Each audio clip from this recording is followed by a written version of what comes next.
자, 안녕하세요. 구독자 여러분, 멤버십 여러분. 자, 세상 쉬운 법인 영업 프로세스 추석 명절 하루 쉬었습니다.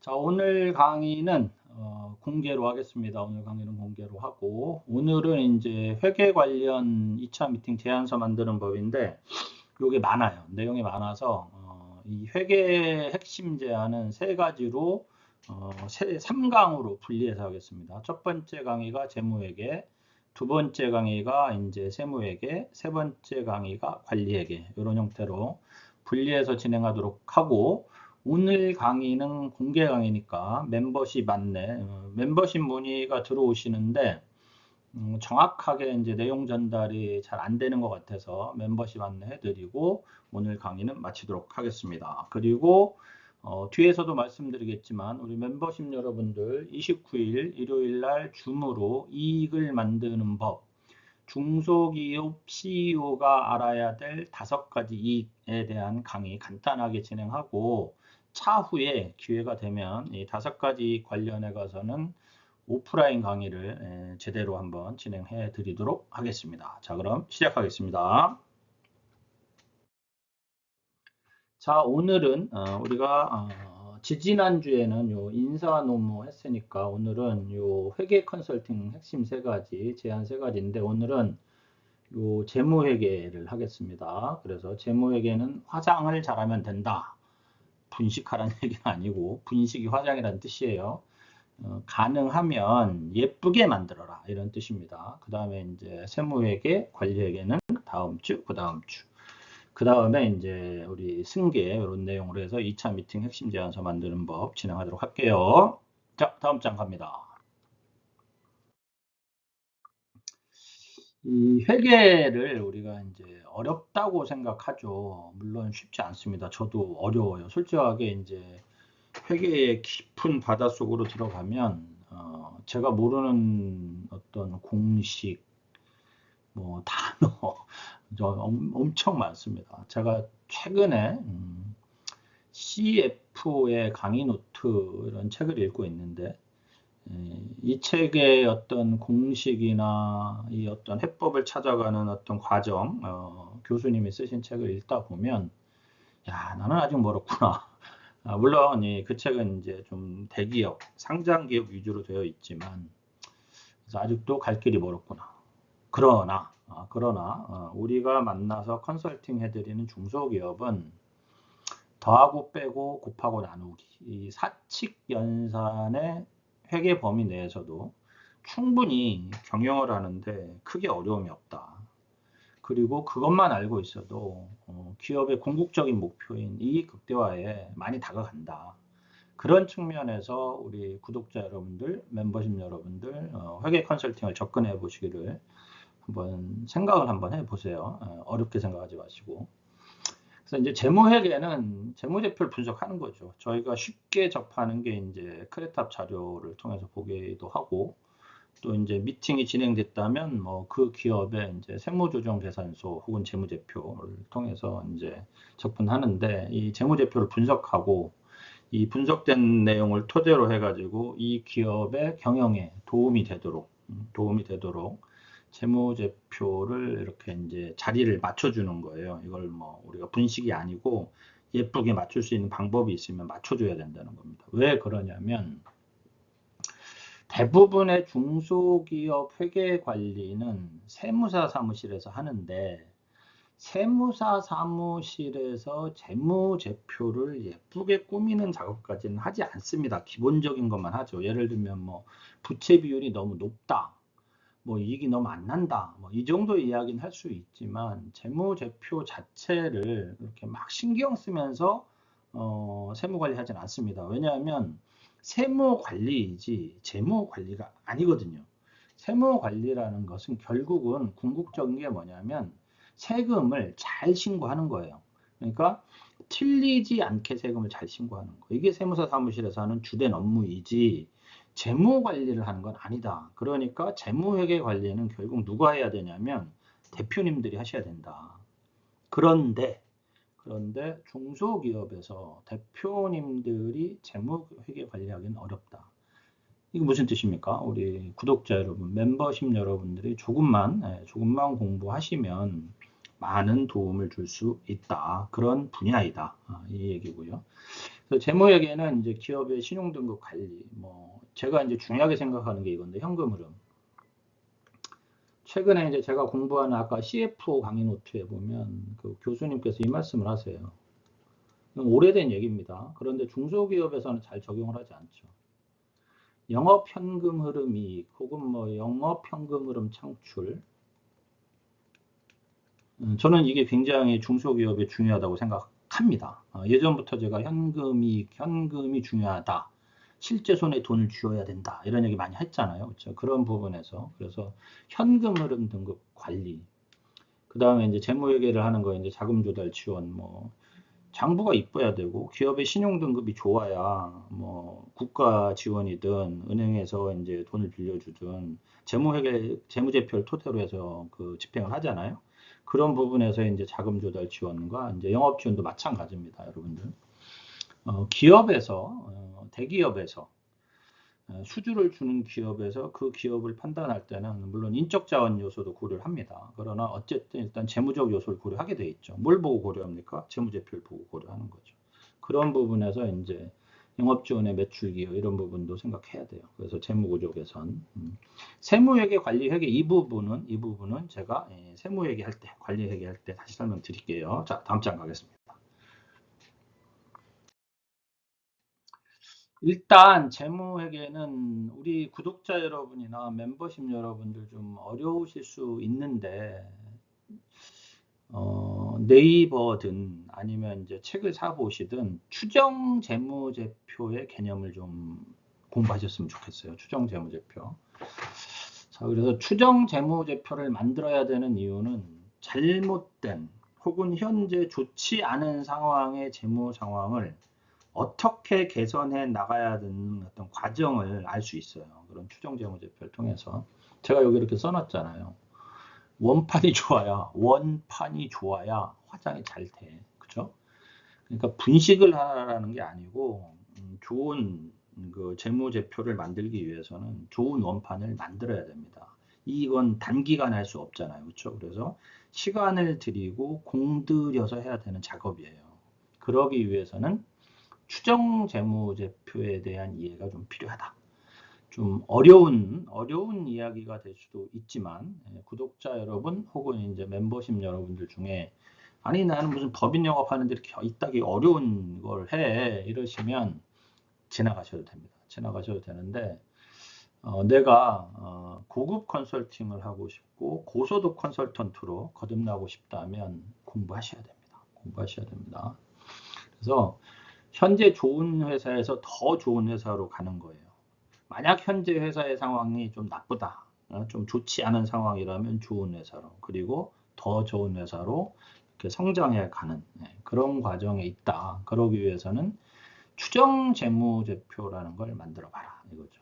자, 우리가 재무제표를 보는 건 이겁니다. 지금 우리가 재무제표라고 하는 건 과거예요. 과거의 거를 보잖아요. 그쵸? 우리가 2024년도에 어떤 그 사업을, 영업을 할 때 대부분의 그 재무제표는 2023년 전 보통 직전 3년, 많게는 5년까지 보는데 과거의 것을 보잖아요. 과거의 것을 보고 예를 들면 이렇게 요구합니다. 제 거래처가 A라는 거래처가 있는데 이제 제가 추정 재무제표 작업을 해줬어요. 그런데 이 거래처에 납품을 내는, 오다를 내는 대기업들이 있습니다. S로 시작하는, K로 시작하는 등등의 대기업들이 이 기업에게 요구하는 재무 상황이라는 게 있어요. 재무 상황이라는 게 있고 그게 충족이 안 되면 거래할 수 없죠. 두 번째는 원하는 신용 등급이 있잖아요. 그렇죠? 또 이게 안 되면 거래가 안 되죠. 왜 안 되냐? 심정적으로는 이 거래처하고 거래하고 싶어. 대기업에 어떤 잘 아는 사람이 있어서 해주고 싶어. 그런데 대기업은 룰이 있잖아요. 그렇죠? 우리랑 거래하는 기업은 신용 등급이 최소 뭐 BB 플러스여야 돼, 혹은 뭐 B뿔 이상이어야 돼, 뭐 그다음에 부채 비율이 얼마여야 돼. 이래야 그 회사에 코드 등록이 된단 말이죠. 이런 부분들을 고려해야 된다는 겁니다. 그러면 당장 그 부분이 아예 안 되면 거래 자체를 할 수 없는 거고, 어느 정도 된다 그러면 그 부분에 대한 준비를 해줘야 되는 거예요. 신용 등급이라는 것도, 기업의 신용 등급이라는 것도 이렇거든요. 이 재무적 요소를 반영하고, 요소의 반영, 그리고 이제 비재무적 요소도 반영을 해요. 이 반영. 예를 들면 이제 비재무적 요소 중에 강력한 것 중에 하나가 이제 CEO의 이 뭐 경영 능력, 혹은 뭐 CEO의 뭐 어떤 브랜드 가치 등등등. 예를 들면 애플의 뭐 돌아가신 뭐 스티브 잡스 이런 뭐 그냥 뭐 거기 재무 상태 좀 안 좋아 그래도 스티브 잡스라는 CEO가 있음으로 해서 재무 상태표의 어떤 안 좋은 문제 굉장히 상쇄될 수도 있거든요. 그러니까 일반적으로 대기업들은 비재무적 요소가 더 강할 수도 있어요. 그런데 중소기업은 비재무적 요소보다는 재무적 요소에 더 많은 포인트를 주고 신용평가를 한다는 거예요. 그럼에도 불구하고 비재무적 요소도 반영이 되기 때문에 신용평가를 하는데 약간의 어떤 그 뭐랄까 이런 변동 가능성이 있다는 거죠. 그래서 그런 부분들도 재무제표를 통해서 할 수 있다. 결국은 대기업에서 과거의 재무제표를 통해서 현재 너네의 재무 상황을 어떻게 해라라는 요구를 하게 될 때 대처할 수 있는 능력을 중소기업이 갖고 있느냐? 그리고 그런 어떤 그 관리 능력을 기업에서 보유하고 있느냐? 불행하게도 중소기업에는 그렇게 그런 능력을 보유하는 기업이 많지 않다는 거죠. 결국은 이제 외부 도움을 받을 수밖에 없고, 그런 외부 도움에 이제 우리 구독자 여러분이나 멤버십 여러분들이 도와줄 수 있다면 좋은 컨설팅을 하실 수 있고 좋은 수입을 만들 수 있겠죠. 그렇죠? 그리고 이제 미래 추정 재무제표를 작성함으로써 이 회사가 앞으로 어떤 형태의 어떤 경영을 해 나가야 된다. 기업의 가치를 높이기 위해선 어떤 부분에 방점을 두고 KPI 설정을 뭐 어떤 걸 해야 된다. 이런 것들을 이제 찾아낼 수 있겠죠. 그렇죠?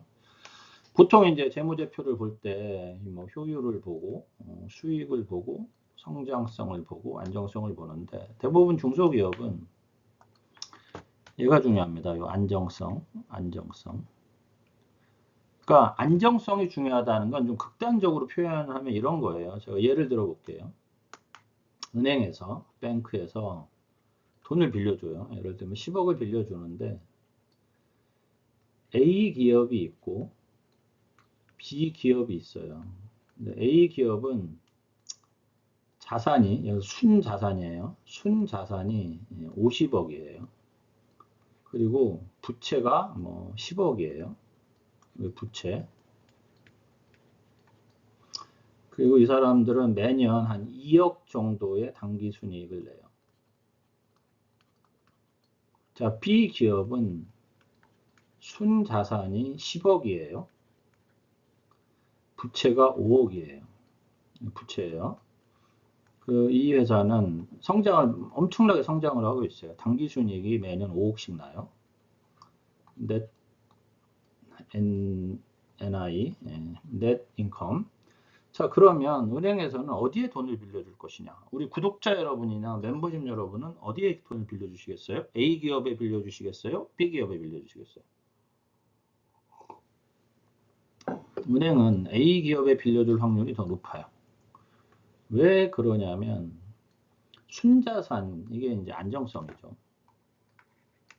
안정적이다. 얘네들은 뭐 50억 있으니까 빚 갚을 수 있겠지. 이 회사는 이익은 미래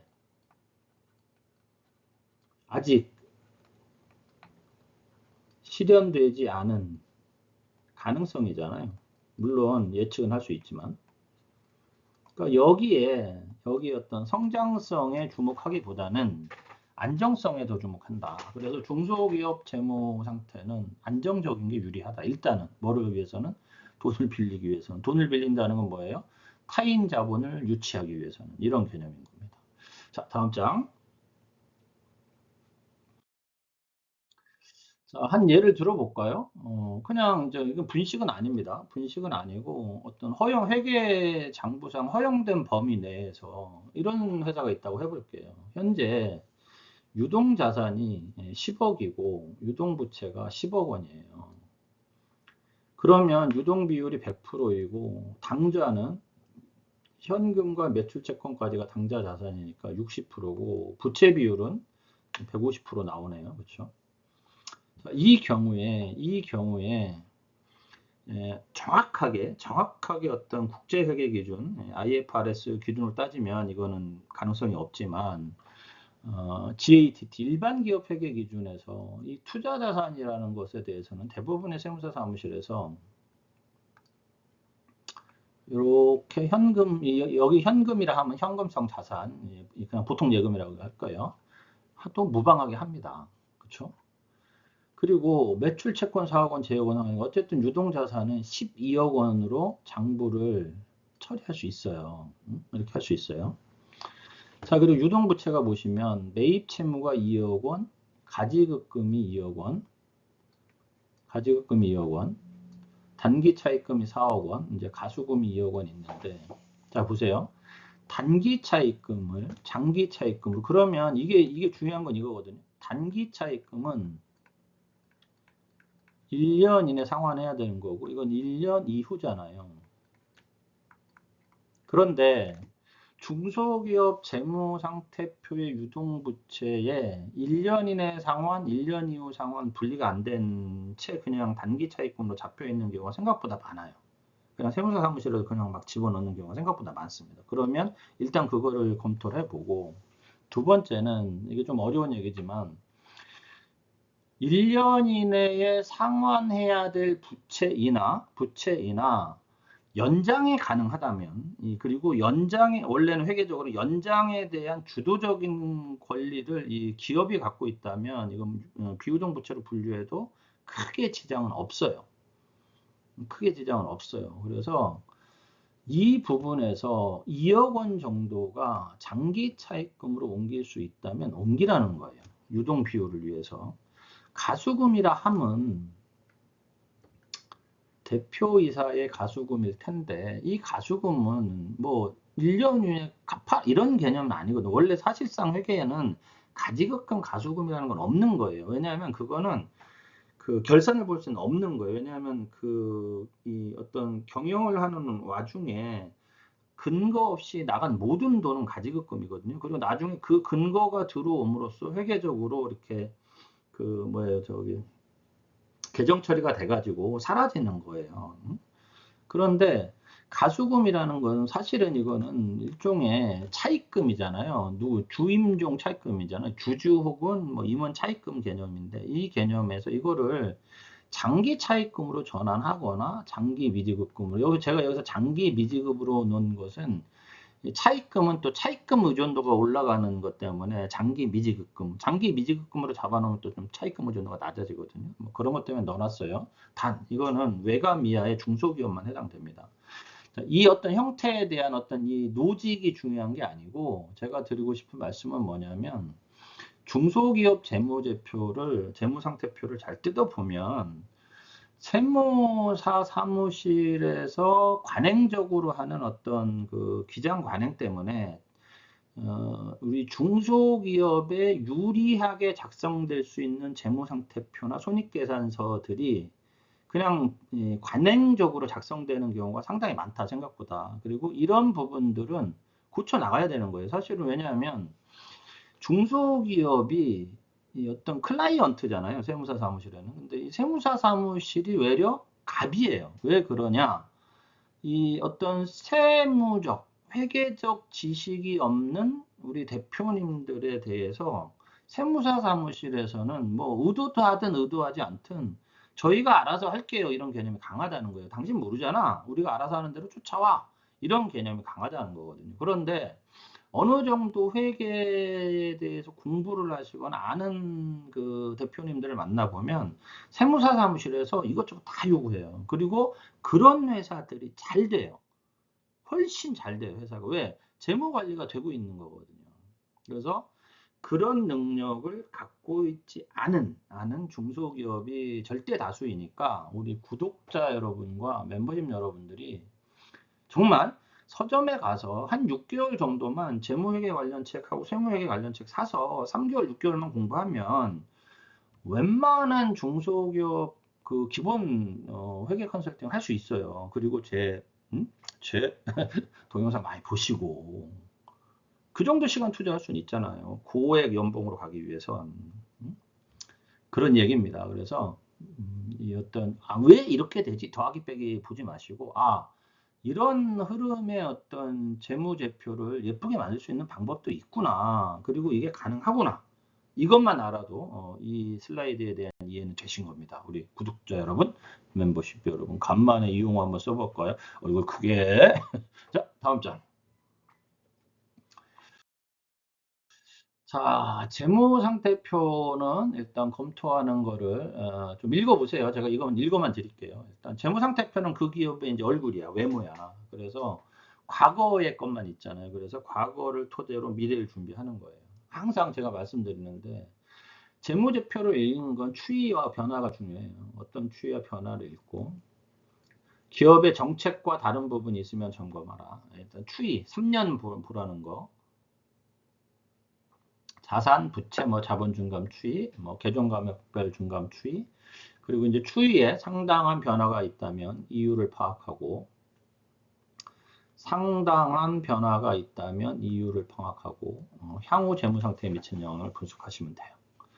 규모, 뭐 크다고 무조건 좋은 건 아니고 비율, 효율이 좋아야 돼요. 효율. 유동자산 뭐 보는 거냐? 일단 유동자산과 비유동자산의 구성 비율. 일반적으로 중소기업은 비유동자산 비율이 좀 높아요. 왜 그러냐면 토지, 뭐 건물, 기계값 이런 부분들이 아무래도 이제 매출 채권이나 현금성 자산보다 높은 편이니까. 현금 저는 뭐 사실 이렇게 써놨습니다만은 현금성 자산의 경우 이게 너무 많다. 그러면 사실은 재무관리 입장에서는 좋은 건 아니에요. 왜냐하면 현금은 저는 이게 무수익 자산이라고 표현하거든요. 그러니까 현금을 갖고 있어서 그게 뭐 막 이자가 10% 20% 붙지 않는 이상은 그 현금은 보통 예금의 통장에 있다면 썩는 거나 마찬가지다. 예를 들면 제 개인적인 측면에서 그럴 거잖아요. 제가 제 급여 들어오는 그대로 월급 통장에만 놔둔다고 하면 부자 되는 건 쉽지 않을 거예요. 그래서 투자하고 뭐 여러 가지 이제 어떤 그 자산을 불리기 위한 행위를 하잖아요. 기업 입장에서의 그 행위는 영업이죠, 사업이죠. 제품을 만들어서 영업 행위를 하는 거죠. 그렇다면 현금성 자산은 이 현금성 자산을 뭐 원재료를 사든 기계 장치를 사든 아니면 마케팅 비용을 투자하든 광고 선전비에 투자하든 더 많은 수익 창출을 위해서 투자가 되는 게 맞죠. 그럼에도 불구하고 코로나 이후 제가 거래처들을 만나면서 좀 생각의 변화가 온 게 중소기업이 어떤 자산 회전율도 중요하지만 현금성 자산을 어느 정도 보유하고 있어야 된다는 생각을 많이 하게 돼요. 왜? 우리나라의 은행이 중소기업에게 친절하지 않다는 거예요. 결국은 회사가 어려워지면 자금 조달 능력이 떨어질 수밖에 없습니다. 자금 조달 능력이 떨어지면 중소기업은 즉시 사라지는 확률이 높아요. 대기업하고 다르게. 안타깝지만. 그래서 제가 이제 그 최근에 공부를 하면서 사장님들을 위한 이익이 필요하다. 그래서 제가 이제 저번에 이익 자본화 강의도 했던 거고, 사장님들을 위한 5가지 이익이란 개념을 제가 만들어낸 거고, 이 5가지 이익을 가지고 제가 이제 책을 한번 써볼까 합니다. 중소기업 대표님들을 위한. 물론 우리 컨설턴트들을 위해서도. 왜 그런 생각이 드냐면, 대표님들을 많이 만나면 만날수록 느끼는 거예요. 우리 중소기업 대표님은 혼자 다 해야 된다는 겁니다. 사실은 자금 조달, 예를 들면 대기업처럼 상장회사처럼 뭐 증자를 통해 가지고 자기 자본을 이렇게 끌어들일 수 있는 방법 없고 결국은 타인 자본에 의존해야 되는데 타인 자본 중에도 사채라는 걸 발행할 수도 거의 없고 결국은 뭐냐면 은행 혹은 정부 자금을 조달하는 거예요. 그것밖에 없는데 자금 조달이 어려워지게 되면은 끝장나는 거죠. 뭐 요즘 뭐 자영업자들이 어렵다는 이유가 뭐예요? 결국은 그분들이 어디 자금 조달을 할 수 있는 창구들이 없잖아, 창구들이. 결국은 본인 돈으로 자꾸 재투자해야 되는데 본인 돈이 모여 있지 않을 확률이 매우 높다는 거죠. 그래서 좀 안타까워요. 그래서 현금성 자산이 많은 건 자산 회전율이 좋지 않은 걸 의미할 수도 있으나 최근에 이 한스 어드바이저의 생각은 그럼에도 불구하고 중소기업에는 현금이 있는 게 더 낫다라는 생각이 듭니다. 그 다음에 이제 유동자산 꼼꼼히, 특히 허수의 유동자산, 어떤 회사 가보면 뭐 유동자산, 유동 비율이 막 500% 이렇게 돼요. 그런데 뜯어보면 실질 유동 비율은 200% 이하인 기업이 중소기업 상당히 많습니다. 가공 매출, 뭐 재고자산 부실, 뭐 현금성 자산도 사실은 뭐 가짜로 만들어진 거, 뭐 선급금, 혹은 뭐 가지급금 이런 것들. 그래서 실질적으로 회사 상태는 잘 안 돌아가는데 장부상으로 유동 비율이 좋아 보일 수도 있다는 거죠. 그러니 허수의 유동 자산을 파악하셔야 되고 담보로 잡힌 예적금이 있냐 이것도 보시고 재고는 뭐 항상 말씀드리지만 항상 어려워요. 재고는 항상 어렵지만 앞으로 중소기업은 재고 관리도 굉장히 중요할 거예요. 그다음에 이제 정책이라는 게 뭐냐면 재고 자산 회전기일 30일. 근데 이제 이런 거예요. 대표님이 이제 경영을 위해서 자 재고는 30일마다 회전이 돼야 돼. 이런 회사에 재고 정책이 있는데 실제 이제 이렇게 그 경영을 하다 보니 60일인 거예요. 재고가 거의 회전되는 게 두 배 이상 걸린다고 하면 이 회사는 뭐가 일단 안 좋은 거냐면 현금 흐름이 안 좋을 확률이 높거든요. 그럼 왜 그런지 이유를 파악하고 개선책을 내놔야죠. 똑같은 거예요. 매출 채권도 마찬가지입니다. 자, 다음 장. 매출 채권 회전율도 그런 거거든요. 채권 기일이 30, 내가 물건을 내주면 30일 이내에 돈을 받아야 되는데 60일이 걸린다. 혹은 뭐 90일이 걸린다. 그러면 가공 매출이거나 아니면 악성 채권이잖아요. 악성 채권 어떻게 해야 돼요? 받아야죠. 받아야 되고 두 번째 행위를 해야 돼요. 너네는 더 이상 30일 내 혹은 현금을 들고 오지 않는 이상 물건을 줄 수 없어. 이런 정책을 펼쳐야 되는 거예요. 결국은 이 모든 것이 뭐냐면 그 기업의 현금 흐름을 좋게 만드는 것이고 이게 영업현금 이익 창출이에요. 영업현금 이익. 현금 이익이 중요한 거예요. 별 5개 여러분들. 구독자 여러분 현금이 쉽게 얘기하면 내가 물건을 팔았으면 내 돈에 현찰이 들어와야 된다는 거예요. 그게 중소기업 대표님들한테 엄청 중요한데 그거 관리 잘 안 한다는 거예요. 언제 뭐 들어오겠지. 사실상 여러분들 입장에서 우리 구독자 여러분들이나 멤버십 입장에서 보는 아주 상식적인 어떤 그 상행위들이 중소기업에서 그렇게 잘 지켜지지 않는 거예요. 왜냐하면 외상거래이기 때문에 그래요. 외상거래이기 때문에 그 회사 어려우니까 한번 봐줘. 이런 것들이 켜켜이 누적되거나 수금된 걸로 사장은 알고 있었는데 예를 들면 뭐 영업사원이 뭐 뭐 이렇게 지가 뭐 이렇게 횡령했다거나 물론 이런 경우는 드물지만 그러니까 그런 관리가 안 되는 거예요. 그런 관리를 잘 해라 이거죠. 그 장부상으로 다 볼 수 있어요. 장부상으로 어느 정도까지는.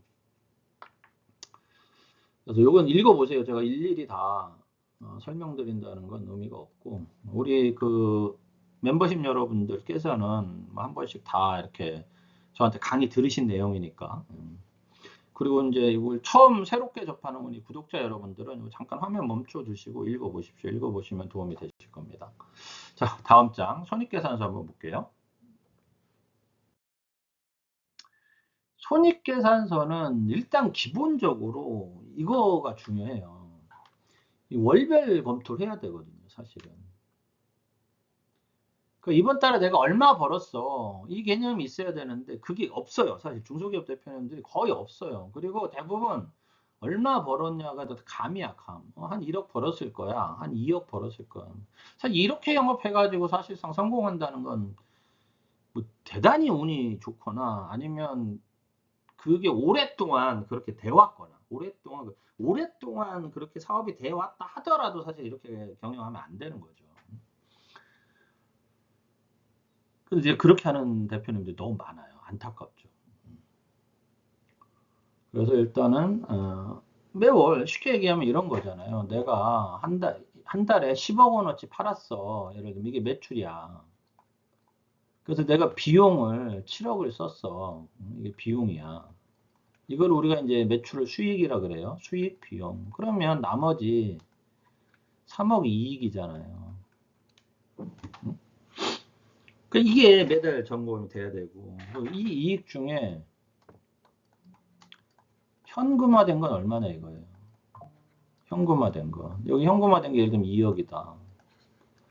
이런 걸 알아야, 기본적으로 알아야 되는 거 아니에요? 기본적으로. 그렇죠? 손익계산서도 추이를 봐야 돼요. 추이를 보고 최소 3개년. 그 다음에 이런 다양한 원인들을 보시고 그 다음에 이제 이익을 이렇게 구분해서 생각해 봐야 돼요. 일단 손익계산서상의 이익을 보세요. 일반적으로 일단 매출 총이익이 있고 그 다음에 이제 여기서 판관비 빼고 나면 이제 영업이익이 있고 그 다음에 이제 사업과 관련 없는 이제 우리 이익이 발생하잖아요. 영업의 수익. 그리고 이제 이것저것 해서 이제 세전 이익이 나오고 법인세 등을 차감하고 나면 이제 우리가 얘기하는 당기순이익이 나와요. 그러면 이 이익별로 다 의미가 있단 말이에요. 기업을 경영하면서 당기순이익만 보면 되지 라고 생각할 수 있잖아요. 이것만 이면 되지. 내가 뭐 1년 동안 장사해서 얼마 남았어. 이것만 생각하면 되지인데 그게 아니라는 건 뭐냐면 이 이익들의 어떤 과정을 거쳐서 최종적 우리가 보는 최종 이익이라는 게 발생이 되잖아요. 회계적인 이익인데 그렇죠? 근데 보세요. 이 매출 총이익의 의미는 무엇이고 영업이익의 의미는 무엇이고 영업의 수익은 왜 이렇게 나오고 뭐 세전이익은 둘째 치고라도 물론 이제 텍스도 중요합니다. 그럼 이런 거를 바라보는 대표님의 시각은 어때야 되는가? 그리고 이걸 어떻게 경영에 활용해야 되는가? 이걸 잘 생각해 봐야 되거든요. 이거를 이제 제가 관리회계 쪽에서 말씀드리겠지만 저는 이제 제가 아까 5가지 말씀드렸는데 저는 이렇게 생각하거든요. 중소기업 대표님들은 시간이익 개념이 있어야 되고 관리회계의 중요한 이익의 개념이 뭐냐면 공헌이익이라는 게 있고요. 그 다음에 이제 제가 얘기하는 게 있어요. 이제 이거는 이제 제가 그 CFO 강의 노트 보면서 그 교수님 용어인지 뭐 다른 용어가 있겠죠 원래 초과이익 개념과 그리고 제가 이제 이런 말씀을 해요. 이런 이익을 얘기해요. 지금 이익과 나중 이익. 제가 이 5가지를 중소기업 대표님들이 꼭 알아야 될 5가지 이익이다 생각해서 이 주제로 제가 컨설팅 책을 한번 써보려고 하고 있는데요. 그러니까 이익이란 개념을 우리 대표님들이 좀 잘 알았으면 좋겠다. 이 말씀을 드려요. 자, 다음 장.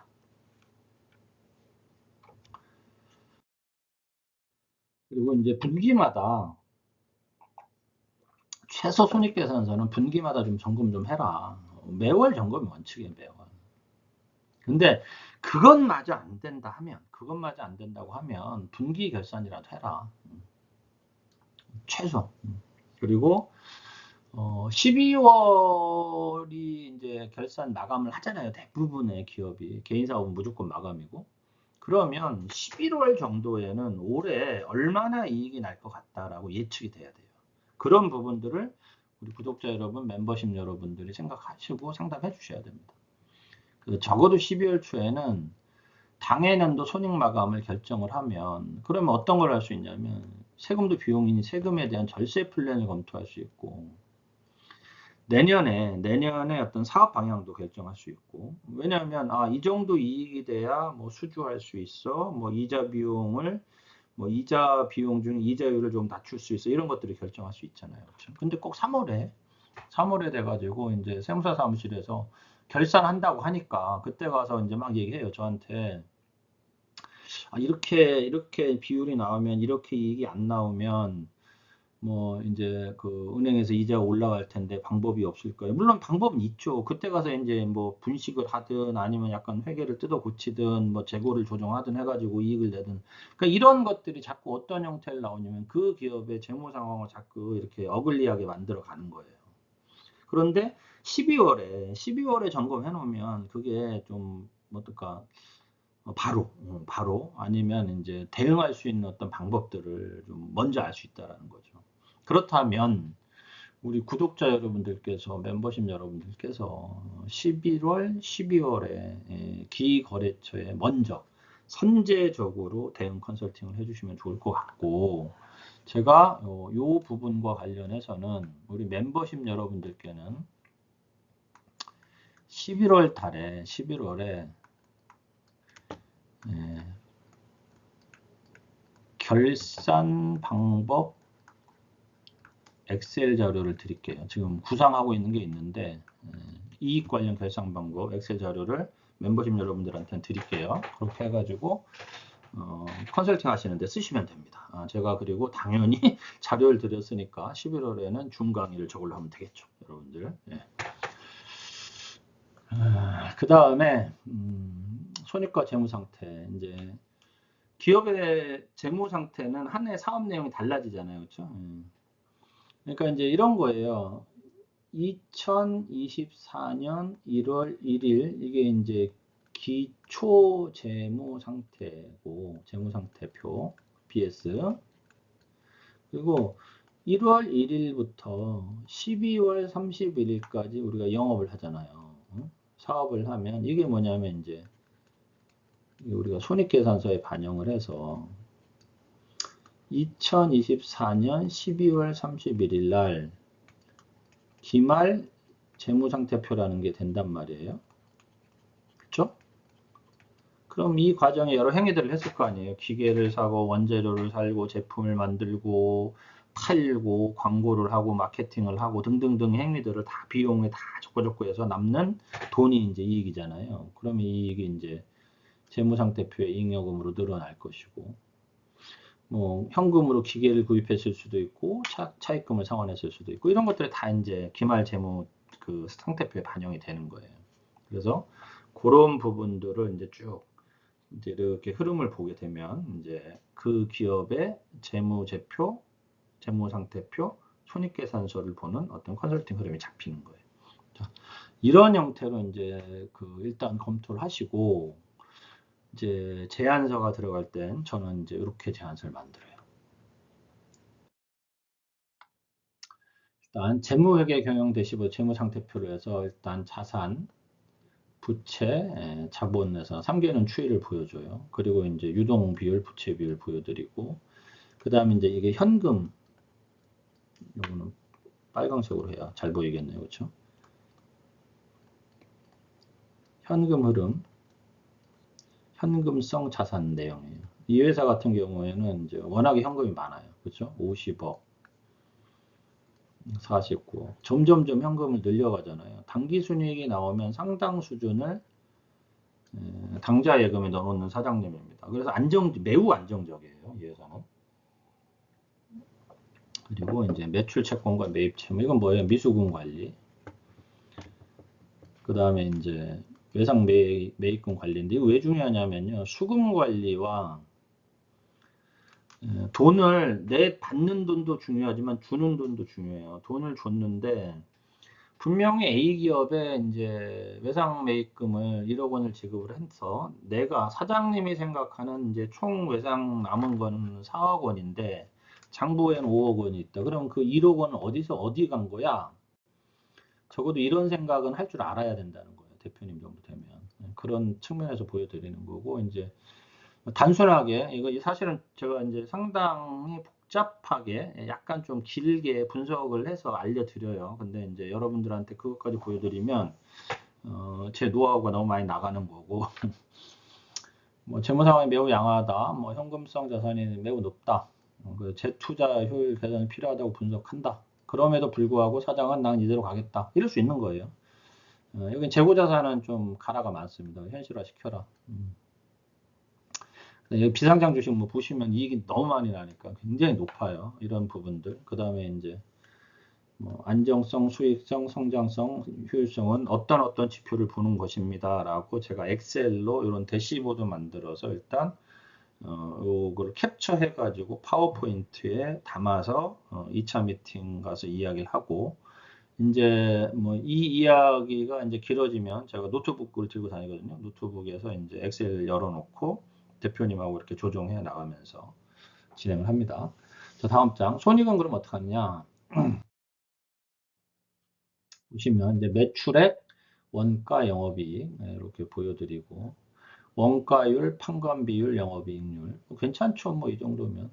그 다음에 이제 판관비율 제가 이제 요즘 중요하게 생각하는 것 중에 하나가 이겁니다. 이런 형태로 보여드리고 분석을 한 거예요. 이 회사는 당신 회사는 기술력과 인적 자원으로 수익을 낸다.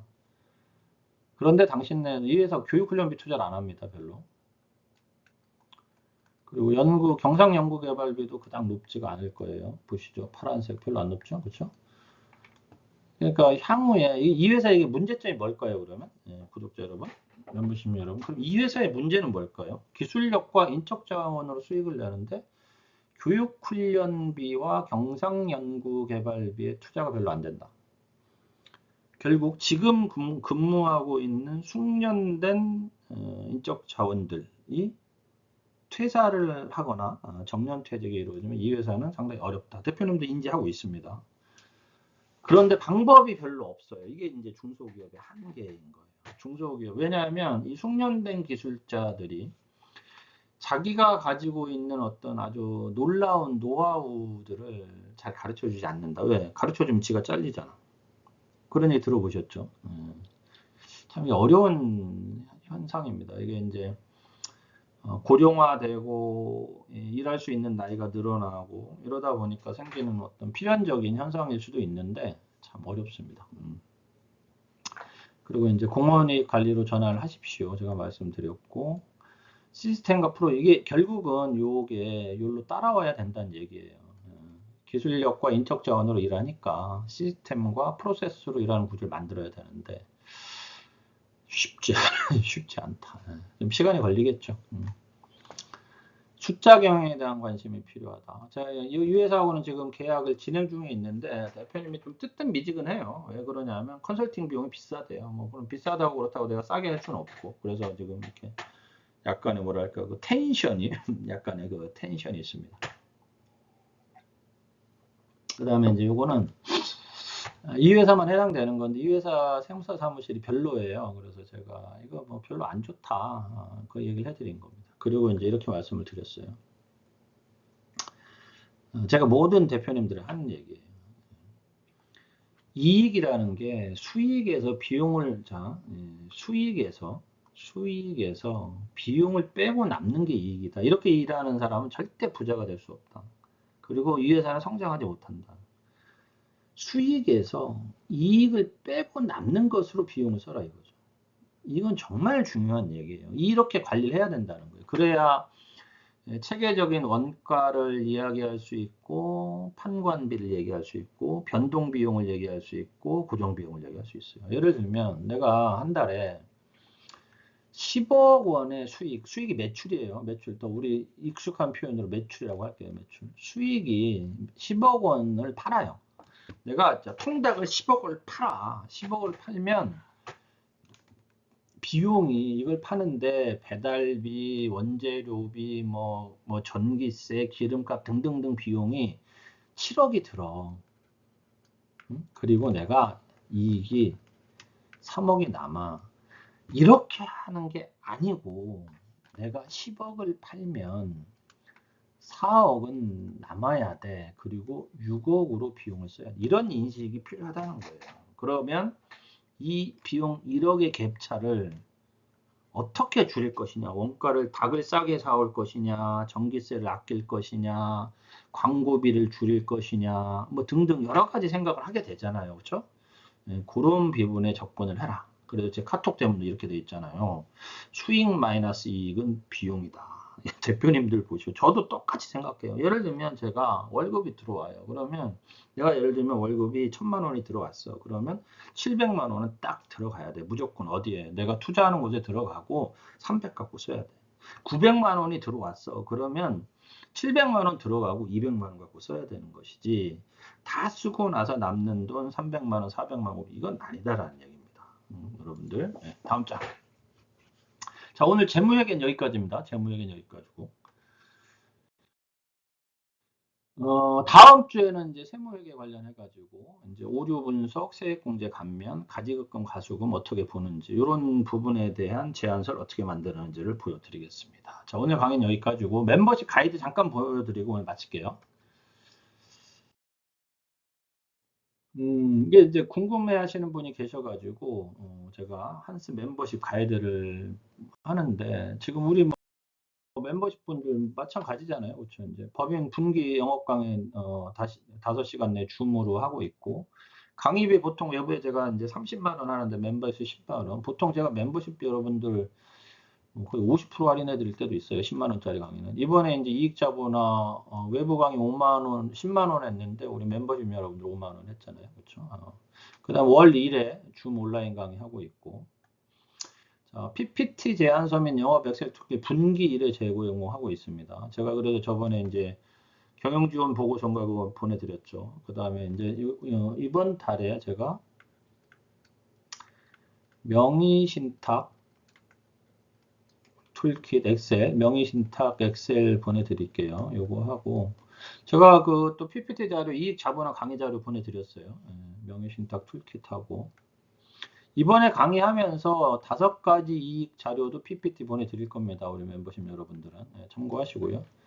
제가 경영전략 보고서 PPT 제공했고 이제 신규로 가입하시는 분들도 이거는 그대로 갑니다. 그 다음에 이제 우리 멤버십 카톡방 공유하고 있고 그다음 영업 지원은 이거는 필요하시면 논의를 해서 저한테 전화를 주시면 그때그때 제가 알려드리도록 하겠습니다. 이제 회원비는 1년에 25만 원이에요. 일시납입니다. 일시금이고 너무 쉬운 법인 영업 프로세스 강의 듣고 싶으신 분은 플러스 20만 원 이거 제가 공유 링크 보내드리고 있습니다. 이익 자본화 강의 지금 이제 이거는 올릴 건데 이거는 뭐 듣고 싶으시면 플러스 5만 원이고 제가 이 기존 제안서 20만 원이라는 건 기존에 이제 제 유튜브 채널에서 제 멤버십이었던 여러분들은 제가 제안서를 매달 보내드렸잖아요. 근데 이제 이 제안서를 멤버십이 아니신 분들이 구매를 해요. 구매를 해요. 그러면 제가 이거 멤버십 아닌 분들은 제가 요 강의 자료 포함해 가지고 40만 원에 판매하고 있습니다. 지금도. 그런데 멤버십 분들만 이 멤버십 25만 원을 내고 가입을 하시니까 이걸 20만 원에 드리는 거예요.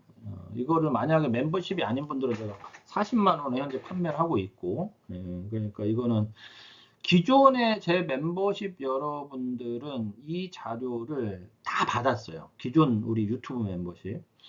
그리고 이제 그때는 이제 한스 익스퍼트 분들, 우리 한스 익스퍼트 분들 다 받으셨고, 한스 파트너와 현재 멤버십을 저희 멤버십 처음 하시는 분들은 기존 제안서는 받으시지 않으신 거예요. 근데 기존 멤버십들이 제안서 구입을 하시려고 하면 비용이 발생된다는 점 참고드리고 이 부분에 대해서 궁금하신 거 있으면 문의하세요. 그래서 제가 어떤 게 그럼 제안서로 나갔는지 알려드릴게요.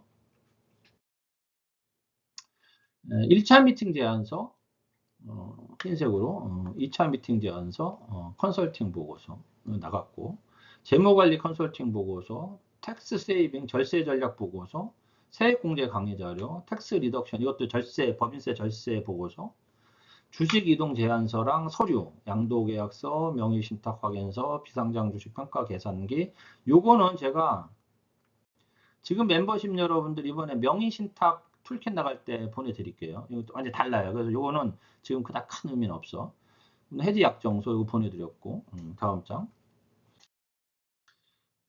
우리 보험 상품에 대한 제안서 이렇게 보내드렸고 저는 이제 S사랑 주로 거래를 하기 때문에 S사랑 거래하기 때문에 S사에 상속종신보험이라는 상품이 있어요.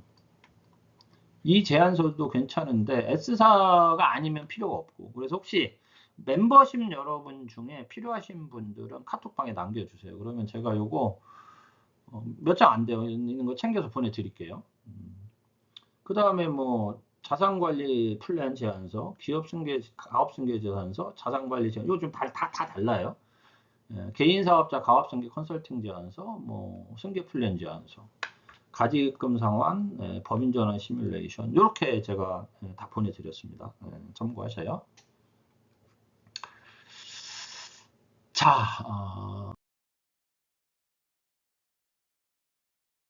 이 책 한번 읽어보세요. 자본가의 탄생이라고. 이거 잠깐만요.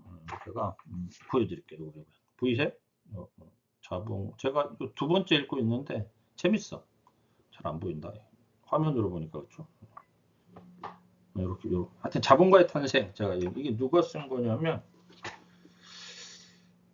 그레그 스타인매치. 책 제목만 아세요. 자본가의 탄생이라고 있고 18,000원이네요. 18,000원이고 재밌어요. 역사적으로. 이게 그 푸거라는 사람, 야코프 푸거라는 역사상 세계 최고 부자 중에 한 명인 사람의 일종의 전기, 일대기 같은 내용인데 읽어볼만 합니다. 그래서 거기에 이 얘기가 나와요. 사람들이 부자가 되는 방법엔 기회를 포착하거나 신기술을 개발하거나 협상해서 상대방을 이기는 것 등이 있다. 그리고 배짱이 있어야 된다. 우리 컨설팅 하는 사람들한테는 이거죠. 협상해서 상대방을 이기는 것과 배짱이 필요합니다, 여러분들. 배짱이 필요해요. 자, 인사드리고 마무리하겠습니다. 자, 강의 필요하시거나 멤버십 요청 있으시면 요 밑에 있는 요 전화번호나 이메일로 문의 주시면 되고, 오늘 강의는 공개해서 올릴 예정입니다. membership 여러분들 이해 부탁드리고요. 다음 주 세무 관리하기 강의하고, 멤버십 여러분들 29일 일요일입니다. 일요일 5시부터 6시까지 이익을 만드는 법, 부제, CEO의 5가지 이익, CEO를 위한 5가지 이익, 이런 개념이에요. 아까 말씀드렸던 시간 이익에 대해서, 공헌 이익에 대해서, 초과 이익에 대해서, 지금 이익, 프리젠트, 퓨처, 나중 이익에 대해서 간단하게 강의해드리고, 요게 잘 정리가 돼서 나중에 오프라인 강의를 하도록 하겠습니다. 이 오프라인 강의는 멤버십 여러분들은 제가 무료로 초대할 계획입니다. 강의비는 한 30만 원 정도 하고 있는데, 멤버십 여러분들은 요 강의는 제가 무료로 우리 멤버십님들을 위한 이벤트라고나 할까. 네. 자, 오늘 강의 여기까지였고요. 다음 주에 뵙도록 하겠습니다. 수고하셨습니다.